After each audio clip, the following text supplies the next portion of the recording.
Assalomu alaykum kichik do'stlar. Bovam aytgan hikmatlarni seg'indinglarmi? Undaqda huzuringizga bovam aytgan hikmatlardan har kim amgiki bilan qadrlik degan cho'chakni oltimiz qani yoqtirib anglaysizlar. Har kim amgiki bilan qadrlik. Zamonasida bir donishmand bog'lan o'tgan ekan. Bu donishmanga bog'lanchilik kasbi ota-onasidan miros qolgan ekan. Donishmand kichkina beg'ini kengaytib, uningga anor, yangoq, üzüm tili va ol ko'chatlarni sotdi.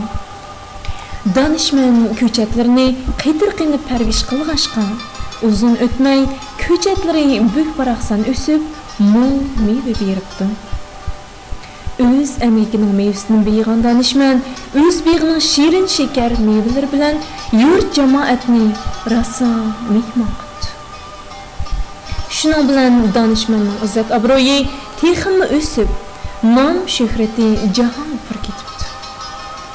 Biroq bir yaxshiga bir yomon har joyda bor degandek, shu zamonlarda donishmand bog'vanni ko'rolmaydigan ovqatchi baqqollar bor ekan.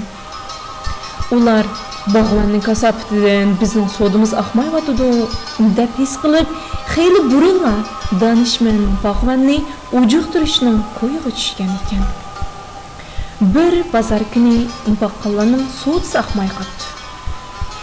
Buniga chidab tura olmagan baqqollar kechda bir oshxonaga jam bo'lib, tomoq yegash donishmand bog'vanning beg'ini vayron qilishini planlashibdi. Shuning bilan ular pul desa jinini beradigan kazzobdan bir nechini setib olib, tang kechi bilan donishmand bog'vanning beg'iga kirib, o't qo'yib etibdi-da, darhol tikib etibdi.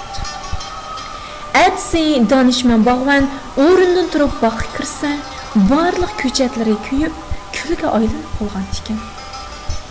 Donishmand bog'van vayron bo'lgan beg'iga qarab, o'ksib yig'lab ketibdi. Yurt, mahalla qavmi donishmand bog'vanga tasalli beribdi va bog'ni qaytadan ahya qilish beribdi. Kuz ketib, qish keldi.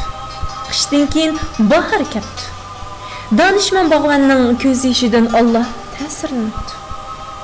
Uzun o'tmay bog'ga Allohning elchisi Xizr yetib kelib, duo qildi. Natijada donishmand bog'vanning ko'chatlari tez aynib, ko'rkam o'sibdi. Bog' ilgirkidan bir nechasi ko'p meva beribdi. Yurt ahli bog'dan qayta bahramand bo'ldi. Keyingi yili qora niyat baqqollar sodisining oqmay qolganligidan ichi o'rtinib, donishmand bog'vanning beg'ini yana kuydirib tashlashni planlashibdi. Ular tayyorligini bitirib, tun yerim bo'lganda bog'ga qarab yo'lga chiqdi.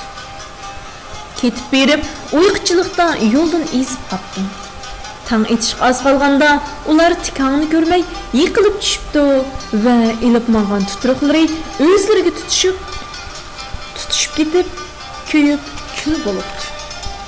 Donishmand bog'van yurt ahlining himoyasida texmi ro'naq tepibdi va beg'ini ovodiga yetkazibdi.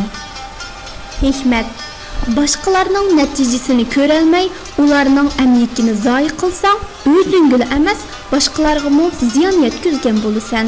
Hayotda yaxshi nom qoldirishning asosi boshqalarning amlikini qadrlash.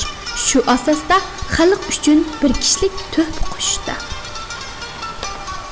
Davomini keyingi sondan anglaysizlar. Bu cho'chakni huzuringizga Janubiy Avstraliya Uyg'ur maktabi o'qituvchilaridan Obida bilan Gulnur tayyorladi. Xayr xo'sh.